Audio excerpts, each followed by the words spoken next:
CJ Peterson, and welcome to The Journey is Real, where we talk to real people with real passions who share a real portion of the heart. Today, my guest is David Wells, who is the Associate Director of Texas Baptist Men Disaster Relief. That's a mouthful, so we're going to call it TBM from this point forward. Does that sound okay? Yeah. Well, David, thank you for coming on today. Thank you for having me. Well, in 2016, we had a tornado hit our house, actually two of them within about 15 minutes of each other. One was an F2 and one was an F0. It might not sound like it had a lot of damage, but it actually left a ton of debris. So we actually experienced what Texas Baptist men do. And so for those who don't know what they do, David, would you mind explaining exactly what you guys do? Texas Baptist Men is a nonprofit organization, and disaster relief that you experience is one of our ministries that we're involved in. We do disaster relief. We're best well known for really the feeding part. And that's where we started many years ago, was in the feeding kitchens. And so we work with the Red Cross. So anytime the Red Cross is feeding, and you see that on TV, it means the Southern Baptists are cooking in the scenes behind them, which we have mobile kitchens that come in, and we can cook up to, and in one kitchen we can cook up 35,000 meals a day is what we can cook in that kitchen. Wow. And so we come in with those. And then what you experience is what we would call our chainsaw teams. And our chainsaw teams come in with trailers and all the equipment they need, the safety equipment, the saws and everything to clear when somebody's had a tornado, take the trees off of the houses or off the roads and get it to the curb or get it out of the way and get it to a place where it can be picked up. And that's one of the ministries that we do. We also have a mud out, which we call mud out flood recovery teams, that do the same type of thing when they have a flood event like a hurricane, Hurricane Harvey, Hurricane Hannah that we're responding to right now down in the valley. We go into the house, take everything out that's gotten wet. That means carpet, furniture, appliances, everything that's gotten wet, and we take it to the curb for the county or the state to take care of it from there. Then we disinfect in the mud out. We also have shower units, like in your area. When we went there, we stayed at the local Baptist church. When you have 100 or so people there, usually the churches don't have enough showers for that many people. So we bring our own shower unit in also, and we provide showers for our people, and sometimes for victims, but most time it's for our people. But those are some of the physical things that we have with disaster relief. Gotcha. So how did you get connected with TBM? Well, I was a pastor for 33 years, pastor churches, and I was a pastor in Wyoming, actually. And in Wyoming, I lived near an interstate. And in Wyoming, when the snow comes and they shut down the interstate, it's not a suggestion.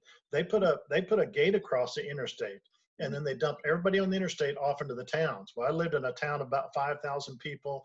We had about a hotel, about 33 rooms, a hotel, and it's off of Interstate 80. So they dumped a lot of people off. And this happened about 5 times a year. And our church started housing them. And our church was the only ones that housed them. We wanted to do it safely. So we started looking at what to do that. And we found disaster relief, which TBM actually started it in 1967. And so they were training people all across the United States. And so I took the training and got our church involved with it, got our state involved with it. And then I ran a feeding unit out of Wyoming for a number of years. And that was back in 93, 94. And then I moved to Missouri to pastor.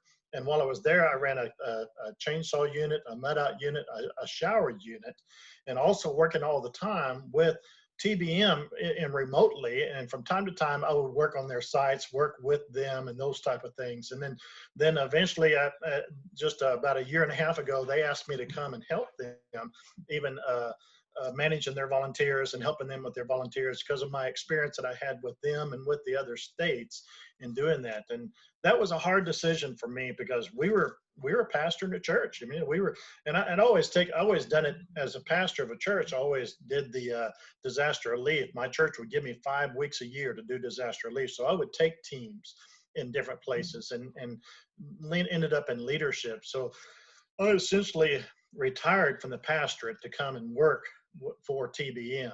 And so that's kind of how I got there. It was a God thing.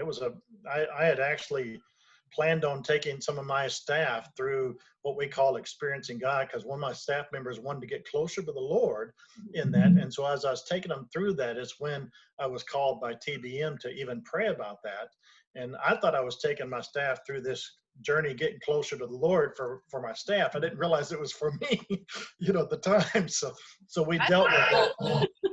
So that's how we ended up here in Dallas. But I've been doing this type of work with disaster relief for about 25 years or so. Well, I was a catastrophe adjuster, so I know exactly what it is people are walking into, and you walk into areas where it's heartbreaking, it's devastating. People have lost literally everything, right, or they're buried under so much debris they don't even know where to start. How right. do you figure out where to start when you get there? Yeah, since we're a nonprofit and we're connected with the Southern Baptist, we start with the churches there. We work with emergency managers, we work with all the disaster relief services, but for us to get into a community, we'll get in there from emergency manager, from the Red Cross doing that. But our first contacts are the churches, and so we'll stay at a church, and we'll usually ask that church, do you have members that have been affected by this? And if they do, then we start in their neighborhoods, and we'll go neighbor, just right on down the street and start with that. Then we also set up what we call an incident management team that will take phone calls in. And so we don't walk onto our property unless we have a document signed by the homeowner. And so we have people that manage all that paperwork. And so we start with the churches, we start with the city, and some of our goals is the elderly, some of our goals, is those that handicapped that can't handle that. And we also put high priority to the first responders, police, the fire, and those people, because we know they're working hard. And so that's some of the ways that we get started in those areas. But we'll minister to anybody, that needs that help. And that's one of the struggles that we run into. A lot of people say, oh, no, I'm fine. But after a while, they realize this is bigger than what we thought, and when you can bring a whole team in, with all the equipment, with the skills to do everything, it's amazing what that team can do in a short time. Exactly.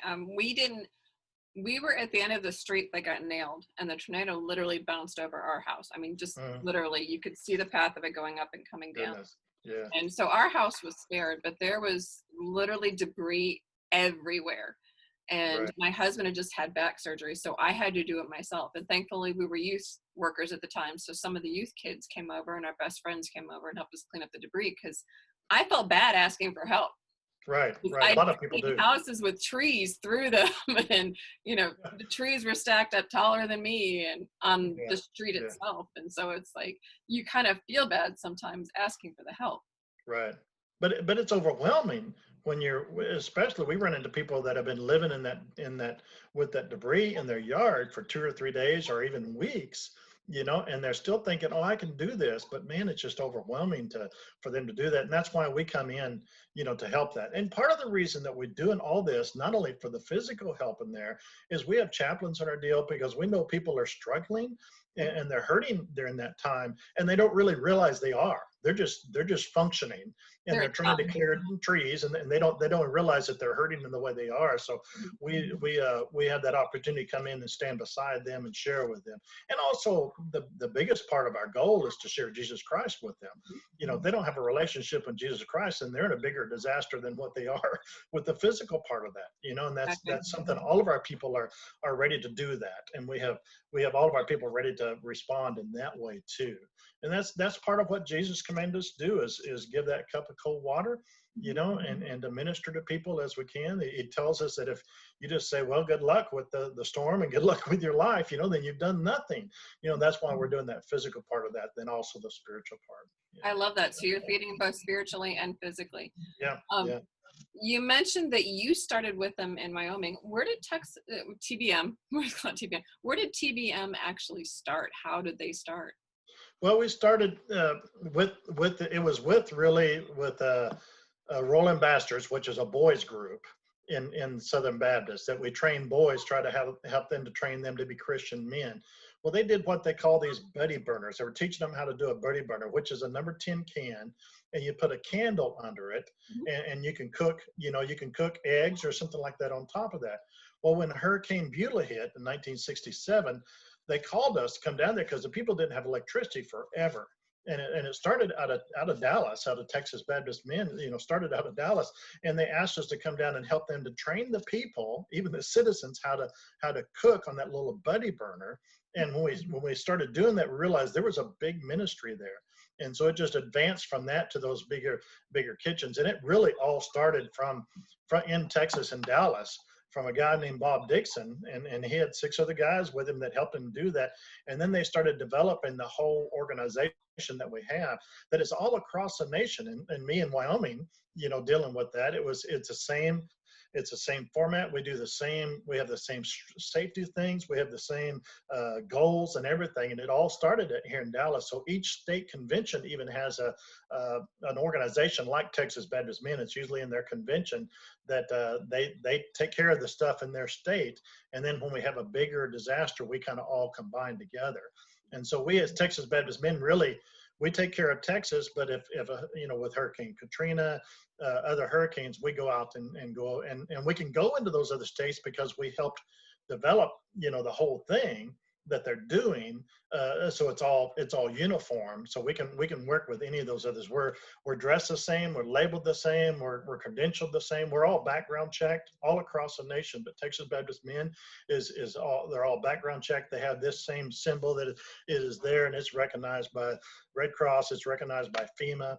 We have national partnerships with all of those groups also, that when they need our help, we know exactly what they need, and we go in and help them in that way.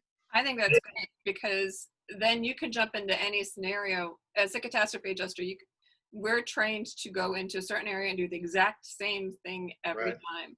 And you've got your people trained to do the exact same thing every time. I absolutely love that. Like I said, and I love what you guys are doing to help people. We've got about 5 or so minutes left. For people who are looking to find out more about TBM and what you guys do, and maybe how to even help you guys through donations, how can they find you? Find us at tvmtx.org is what they can find us at. That's our website. I mean, we just launched online trainings where you can learn about some of the things that we do. You can look in there in the different website of see the volunteer opportunities. Follow us on Facebook and follow the news of us on that tbmtx.org, and you can follow and see where we're working and what we're doing. And there's other groups that we can do too. You can volunteer with builders groups. We build church buildings. We work with all of our camps across Texas to help prepare them. We have a water ministry. We go all over the world with the water ministry also. Then we have the Royal Ambassadors, which is a younger group of young men that we work with and try to train them to be Christian men. So we got a lot of different ministries. But disaster relief, we usually do a weekend type of training is what we do.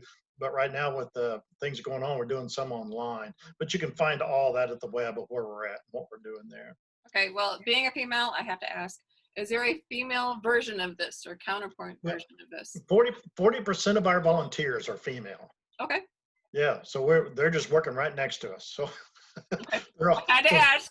Yeah, I understand. That's why we refer to ourselves a lot of times as TBM.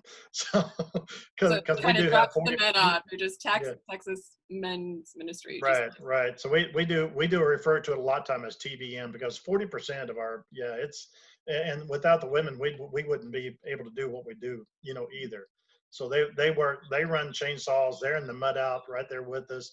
They do everything, everything right alongside of us. I think that's awesome. I do thank you for coming on, and I really appreciate your time. Really, really appreciate what you guys were doing. I remember during Hurricane Harvey, when it hit Texas, you guys were all over the place down there. Yeah. And we had help from all over the United States on that one. I know, and I know even just like tornadoes. Little itty bitty towns like the one that you came to, when we were there. And then there was one about 2 hours south of us that just got hit this spring that you guys went to. Yeah. And so it's, how do you get all of those? Does somebody physically call you, or do you see it and you try to contact a church in the area? Yeah, we have regional people in the areas, and then we have contacts with all the director of missions in the areas. We almost become storm watchers too. So we see something going on, we'll call somebody that we know in those areas. And so we have regional people, and then we have assessors, and we'll say, hey, could you go check out this situation? And then they say, hey, it's a little bit bigger than what we think. A lot of times in Texas, it's like, hey, they got so many chainsaws running around there, they don't need our help, but sometimes when sometimes it's in working in that type of environment, there's a lot of fly-by-nighters. there So is. when they can find somebody that they know that they can trust, like TBM, like you said, you guys have the same outfits on, you have the same thing. It's like, okay, I know I can trust this person. Right. That's huge, because you don't know who's coming up to your house. Right. And that's something, I mean, we've had many times when we've worked in a home, and I mean, we're getting ready to leave and they're still waiting for the bill. They're still waiting for us to say, okay, this is what you owe us. We're like, no, we're really doing this for free, and we've done this before, so when you have people that have been doing it for 20 something years or more, that gives some people really a lot of comfort to know that they're, what they're doing. And then we always identify with the local church. Somebody asks us who we're working out of, we'll say, well, we're working out of this church over here, so send your donations or whatever there if you want it to. But we work strictly off of donations ourselves too, so everything we do is from donations. And you guys just basically stay in the church that you're working with as when you're down there, or wherever? Yeah, we stay in we'll stay in Sunday school classes, so our volunteers all come prepared to sleep on cots or air mattresses and everything. So that's pretty much our general thing, is we always stay in a church building or a bigger facility if one's not available in the town. Yeah. Gotcha. Well, again, cannot thank you enough for what all you people, because it's not just guys, all of you people are doing to help other people, not just even in Texas, but all throughout the U.S. What you're doing is huge. You're coming up beside people who are in shock, who don't know which way to turn. And if you've got that little TBM on your shirt, then they know, okay, I can trust this person. Yeah. That's the beauty of it. And you're not only helping them physically, but you're also helping them spiritually. And that's just amazing to me. And I love that about you guys. Yeah. So I do want to thank you for coming on today. Well, thank you for letting us just share a little bit too. Yeah. For anybody who's looking for information again, or a potential place that you want to donate or even join them, you can find them at www.tbmtx.org. Anything other than that is not them. So it's got the ORG at the end. Yeah. Make sure you find them in the right place. And I do, again, thank you so much for everything that you all do. And thank you guys for listening to The Journey is Real, where we talk to real people with real passions who share a real portion of their hearts. I'm CJ Peterson of cjpetersonwrites.com. Until next time.